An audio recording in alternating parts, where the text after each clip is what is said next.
तो रोज 10,000 महारथी मारते थे, लेकिन एक भी पांडव को खरोच नहीं आती थी। तो दुर्योधन जल जाता। भीष्म जैसे सेनापति एक भी पांडव नहीं मारा गया, तो उनके शिविर में जाकर के रोज इस बात के लिए झगड़ा करता। तो भीष्म जी भाव में आए, तो 5 बाण निकाल के रख दिए और कहा, कल मैं यदि जीवित रहा तो 5 पांडवों का वध निश्चित समझो। खबर फैल गई पूरे दोनों शिविरों में। इतने में द्रौपदी जी आ गई।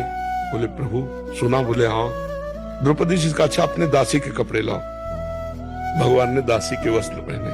द्रौपदी जी का आगे आगे चलो भीष्म पितामह के शिविर की तरफ।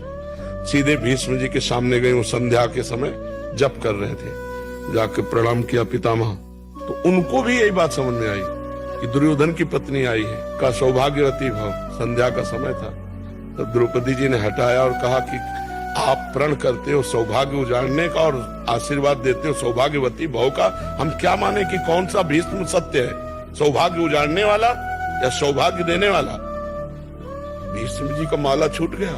उनका वो कहा जो तुम्हें यहाँ लाया है, क्योंकि इतनी चतुराई से तेरे को यहाँ तक इस समय पहुंचाना केवल उसी का कार्य है। भीष्म जी ने जब देखा तो कहा, बेटी तेरे सौभाग्य को कौन उजाड़ सकता है? हम जैसे सैकड़ों भीष्म तो भी नहीं उजाड़ सकते, जिसका रक्षक ये गोविंद तुम्हारे लिए दासी बन के आया है, तुम्हारे पति। तब भगवान से कहा, मेरा प्रण तो तुम तोड़ दिए, लेकिन तुम्हारा भी प्रण तोड़ूंगा कल।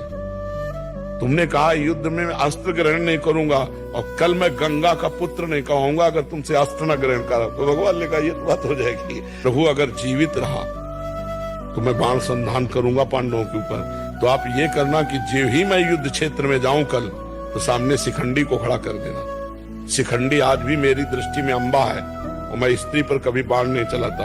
इतने में अर्जुन से कह देना मुझे बाणों की सैया पे सुला दे।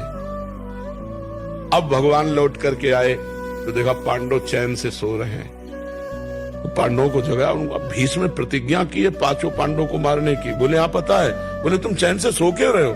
बोले जिसके तुम रक्षक हो तो चैन से हम सोए। आप खुद व्यवस्था करो।